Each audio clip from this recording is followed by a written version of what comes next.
Alden Richards nagsalita na sa estado ng relasyon nila ni Catriona Gray. Nagsalita na ang Asia's multimedia star na si Alden Richards sa pagkakadawat ng kanyang pangalan sa hiwalayan ng engaged couple na sina Catriona Gray at Sam Milby. Nilinaw ang totoong ugnayan nila ni Miss Universe 2018, na si Catriona Gray. Sa unang pagkakataon ay naglabas na ng pahayag ang kapuso actor na si Alden Richards patungkol sa totoong relasyon nila ni Catriona Gray matapos maging laman ng mga usap-usapan sa social media na isa siya sa mga dahilan kung bakit naghiwalay sina Catriona Gray at Sam Milby. Samantala, nauna nang naglabas ng pahayag ang Cornerstone Management, talent agency na kinabibilangan nina Catriona Gray at Sam Milby, na totoong may pinagdadaanan ang relasyon ng dalawa na pilit naman nilang nireresolba.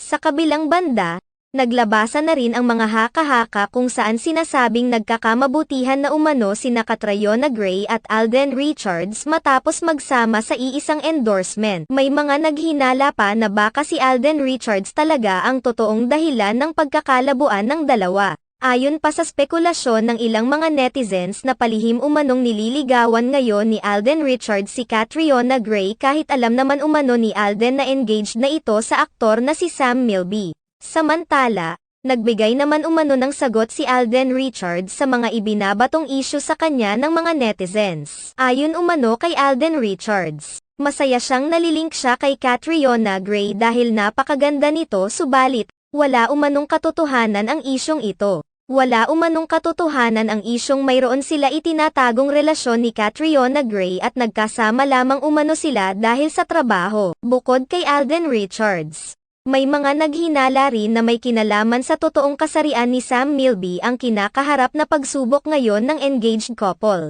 Marami kasi ang naghinalang miyembro ng LGBTQ si Sam Milby at hindi pa lamang nitong inamin sa publiko. May mga nagsasabi pang mga netizens na mas mabuti na ring maghiwalay ang mga ito kung totoong may itinatagong katauhan si Sam Milby kaysa doon pa sila maghiwalay kung naikasal na kagaya ng nangyari umano sa dating couple na sina Carla Abellana at Tom Rodriguez.